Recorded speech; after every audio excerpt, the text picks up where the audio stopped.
Once again, I want to welcome you to the 70th meeting of the annual gathering of the Thoreau Society. I know there are some new people who come in. My name is Tom Potter, and my duty during this portion of the program is to tell a few jokes about our keynote speaker. Before I do, I want to mention quickly that this is known as the Dana S. Brigham Memorial Keynote Address. And it is because Dana was a longtime member of the Society, and unfortunately, like some others, he left us too soon. And he was a close friend of Ron Hoag's that I mentioned earlier, and Dana's family wanted to make sure that his memory carried on as an expression of his devotion to Thoreau and the Thoreau Society. And so every year their fund supports our keynote speaker, and I want to thank the family and thank Ron Hoag also for continuing to remind us of Dana's presence. It was exactly 20 years ago that I met today's speaker. It was an interesting year. It was the year of the Jubilee. We had incredible numbers of people. We had meetings all over, Worcester, Boston, Concord. And in the course of the meetings, scholars from all over, of course, were here delivering their papers. And there was a young lady from Indiana University, which was just down the road from where I live, who I had never met. And I thought, goodness gracious, what is this? And I made sure and went to that panel. So here's Laura Walls on this panel with the intelligentsia, probably shaking in her boots. She said she was really worried about one particular person because she was going to challenge one of them in a way. And she stole the show. It was a wonderful talk, and everybody was excited afterwards. 20 years later, she's still stealing the show. She graduated her doctorate from Indiana University and went on to teach in a small college in eastern Pennsylvania. From there, she went to the University of South Carolina, and just this year, she came back to Indiana, not her real home, but back to Indiana to the University of Notre Dame, so that now Sally and I will get to be able to see our good friends more often. During those 20 years, she has given many lectures, many papers, served on the board of directors of the Thoreau Society, is editor of the Saunterer. The recent edition should be in your mailbox very soon. It is out.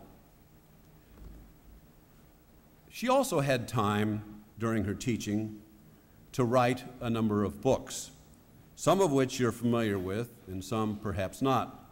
The Oxford Handbook of Transcendentalism weighs 50 pounds, and she, along with Sandy Petrolinas and Joel Meyerson, did this wonderful collection of transcendental literature. It was just about a year ago, and on January 16th of this year, as I was sitting in a pizza parlor up in the mountains filled with snow in Yellowstone, my little friends from Indiana and my wife Sally suddenly brought this bag out right all over my pizza, and there was this volume that was my birthday present. And Laura, that was the best birthday present I had had in years. Now, it's about 2,000 pages long, so I haven't read it yet. She also, of course, wrote Seeing New Worlds, Henry Thoreau in the 19th Century Natural Sciences, and Emerson's Life in Science, The Culture of Truth. Again, all this during this period, and several other collections that she did. And of course, her latest one, which I happened to write a little review of in the Thoreau Society Bulletin recently, was Alexander Humboldt and the passage to Cosmos and the shaping of America. Incredible, incredible. I could not put it down. In fact, as I read it, I kept hearing Laura and her willingness to be subjective, her willingness not to be afraid to let her own feelings come through. You will see exactly what I mean. Please welcome Laura Walls.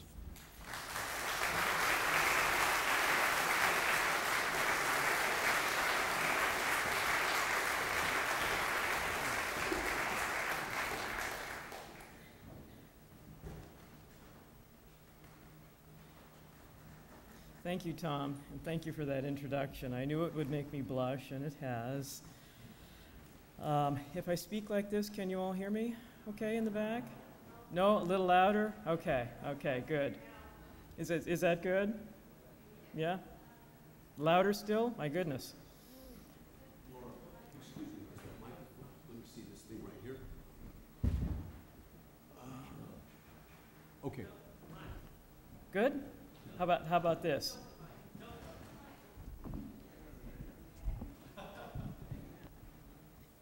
How's that?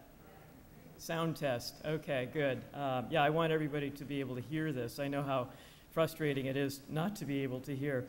Well, thank you for coming, and I'm grateful for the weather, the splendid day that this church can be starting to really heat up right about now.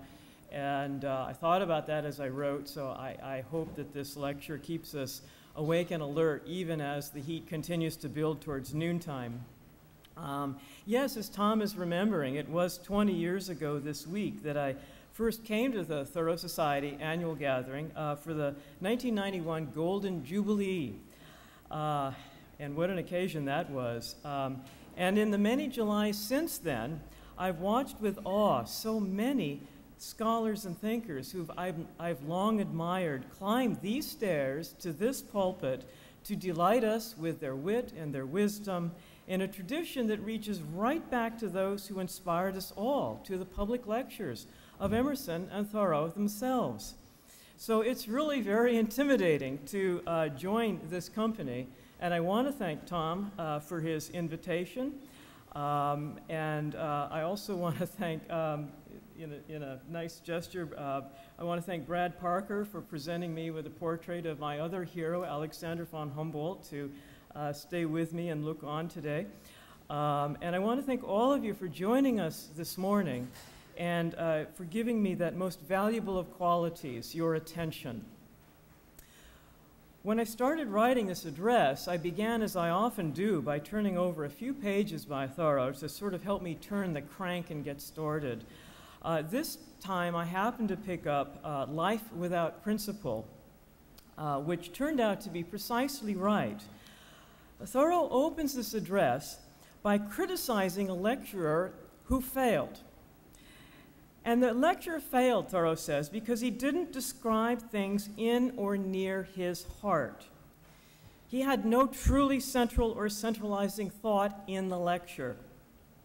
Thoreau's response to this prospect of failure as he stood up to give his own lecture felt sort of like a hand up to me here in this high pulpit. And here's what Thoreau says. I take it for granted when I am invited to lecture anywhere that there is a desire to hear what I think on some subject, though I may be the greatest fool in the country. They have sent for me, they have engaged to pay for me, and I am determined that they shall have me, though I bore them beyond all precedent. Thank you, Henry. So what is my centralizing? Whoa, it just got a lot louder all of a sudden. Is the sound quality okay? Okay, good. So what is my centralizing thought? Whoa, now it's like,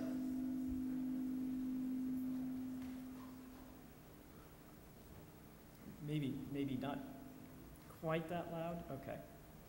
So what is my centralizing thought? What do I think? I'm still thinking about the key word in the book that Tom mentioned that I published a couple of years ago about Alexander von Humboldt and his connections with American society, politics, science, intellectual history, and literature, including the Transcendentalist and Henry David Thoreau. And that book, Passage to Cosmos. And the word, of course, is cosmos. Cosmos. What this word fully means and what that meaning implies for us today continues to draw my attention. My book was about Alexander von Humboldt, who in his best-selling book titled Cosmos, which was published while Thoreau was at Walden Pond, Humboldt resurrected the word cosmos from the ancient Greek and brought it back into our common language, Humboldt's greatest single gift to us. But in thinking about Humboldt, I was also thinking about those who read Humboldt, and of them all, and by the way, they were legion. Humboldt was the Darwin, the Einstein, and maybe the Neil Armstrong of his day, all rolled into one. There was exactly one of his readers who took Humboldt to a wholly new and original level, and that was Henry David Thoreau. Of all Humboldt's readers, Thoreau was the most original, the most profound. He was the one who saw Humboldt's hand and doubled down on his bet.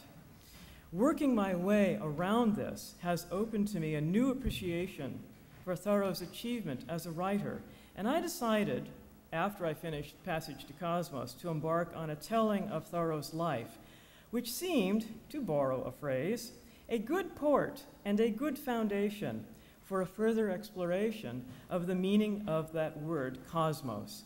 I'm now calling Thoreau a writer of the cosmos. So what does this imply?